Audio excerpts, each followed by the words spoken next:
వైఎస్ఆర్సీపీ స్థాపించి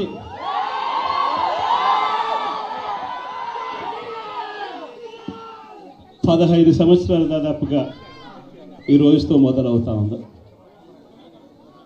ఈ 15 సంవత్సరాల ఈ వైఎస్ఆర్సీపీ ప్రయాణంలో మొట్టమొదటి రోజు నుంచి ఈ పార్టీ పుట్టింది కష్టాల్లో నుంచే పుట్టింది. ప్రజల కష్టాలను వైఎస్ఆర్సీపీ పార్టీ తమ కష్టాలుగా భావించి ప్రజల తరపున వాయిస్ ఆఫ్ ది వాయిస్లెస్ కింద ప్రతి అడుగులోనూ పోరాటం చేస్తూనే వస్తూ ఉంది వైఎస్ఆర్సీపీ. ఈరోజు ప్రతిపక్షంలో మనం కూర్చోవడం కొత్త కాదు. ఈ 15 ఏళ్ల మన ప్రయాణంలో 10 సంవత్సరాలు మనం ప్రతిపక్షంలోనే ఉన్నాం. దీటైన సమాధానం అధికారంలో ఉన్న వాళ్ళకు ఎప్పుడు ఇస్తూనే వచ్చాం. కళ్ళు మూసుకొని కళ్ళు తెరిచేసరికి సంవత్సరం అయిపోయింది. ఇప్పటికే మరో 3 సంవత్సరాలు 4 సంవత్సరాలలో మళ్ళీ ఈసారి వచ్చేది మళ్ళీ వైఎస్ఆర్సీపీ పార్టీనే.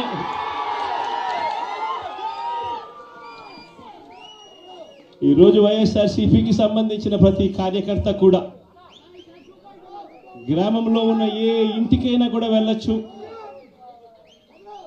ఏ పేదవాడింటికైనా కూడా వైఎస్ఆర్సీపీ కార్యకర్త సగర్వంగా తలెత్తుకొని కాలర్ ఎగిరేసుకొని వెళ్ళే పరిస్థితి వైఎస్ఆర్సీపీకి సంబంధించిన కార్యకర్తలకు ప్రతి ఒక్కరికి ఉంది.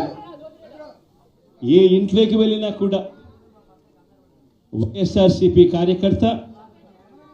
కార్యకర్తను చూసినప్పుడు ఆ ఇంట్లో నుంచి వచ్చే ప్రతి అక్క, ప్రతి చెల్లెమ్మ, ప్రతి అన్న, ప్రతి తమ్ముడు, ప్రతి సోదరుడు, ప్రతి రైతన్న, ప్రతి అవ్వ కూడా వైఎస్ఆర్సీపీ కార్యకర్తను చూసినప్పుడు చిక్కటి చిరునవ్వుతోనే పలకరిస్తుంది.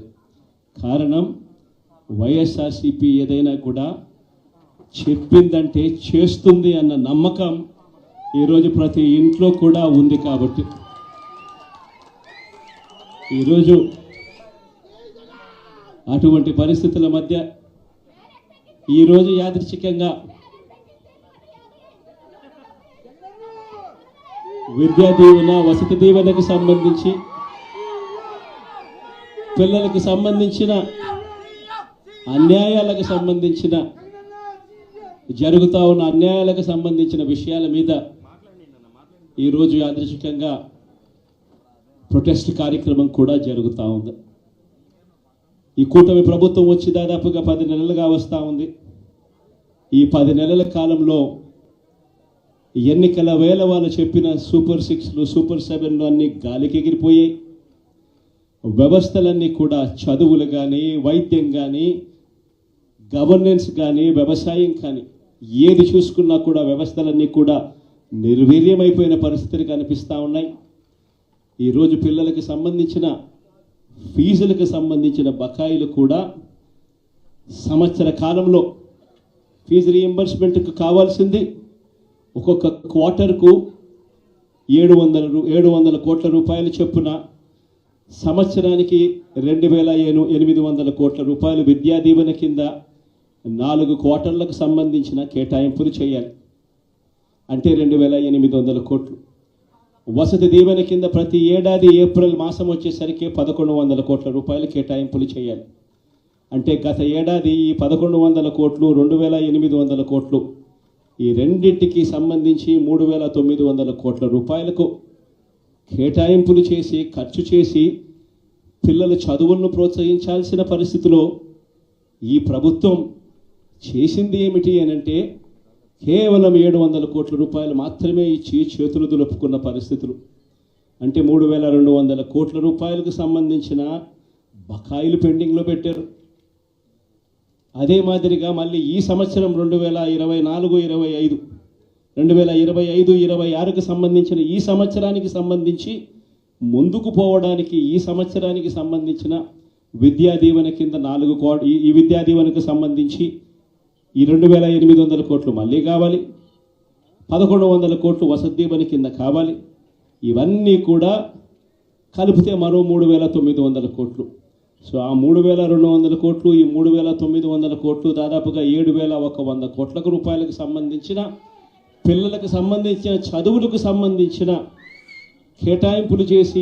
కేటాయింపులు చేసి చదువులను ఆదుకోవాల్సింది పోయి, పిల్లలను ఆదుకోవాల్సింది పోయి కేవలం 2,600 కోట్లు మాత్రమే కేటాయింపులు చేశామన్నట్టుగా చేసి పిల్లల చదువులతో ఆడుకుంటా ఉన్న ఈ ప్రభుత్వానికి బుద్ధి చెప్పే కార్యక్రమం పిల్లలతో పాటు, పిల్లల తల్లిదండ్రులతో పాటు కలిసి చేసే కార్యక్రమం కూడా యాదృచ్ఛికంగా ఈరోజు ప్రొటెస్ట్ కార్యక్రమం కూడా ఈరోజే కూడా జరుగుతూ ఉందని కూడా చెప్పడానికి కూడా సంతోషపడతా ఉన్నా. వైఎస్ఆర్సీపీ ప్రభుత్వం ఎప్పుడూ కూడా ప్రజలకు తోడుగా ఉంటుంది, ప్రజలకు ఎప్పుడూ కూడా అండగా నిలబడుతుంది, ప్రజల తరపున ఎప్పుడు గొంతుకై వైఎస్ఆర్సీపీ ఎప్పుడూ ప్రజలకు అండగా ఉంటుందని మరొకసారి తెలియజేస్తూ ఈరోజు ప్రొటెస్ట్ కార్యక్రమంలో పాల్పంచుకుంటా ఉన్న ప్రతి ఒక్కరికి, ప్రతి కార్యకర్తకు, ప్రతి నాయకునికి, అదేవిధంగా పిల్లల తరపున, పిల్లల తల్లిదండ్రుల తరపున వాళ్ళతో పాటు కలిసికట్టుగా ప్రయాణం చేస్తూ ఉన్న ప్రతి ఒక్కరికి కూడా ఈ సందర్భంగా మీ అందరికీ కూడా చేతులు జోడించి పేరు పేరున మీ అందరికీ కూడా కృతజ్ఞతలు తెలుపుతా ఉన్నాను. వైఎస్ఆర్సీపీకి సంబంధించిన 15 సంవత్సరం లేక అడుగు పెడతా ఉన్న ఈ సందర్భంలో వైఎస్ఆర్సీపీకి సంబంధించిన ప్రతి నాయకుడికి, కార్యకర్తకు ఈ సందర్భంగా కంగ్రాచులేషన్స్ కూడా మరొకసారి తెలియజేస్తాను.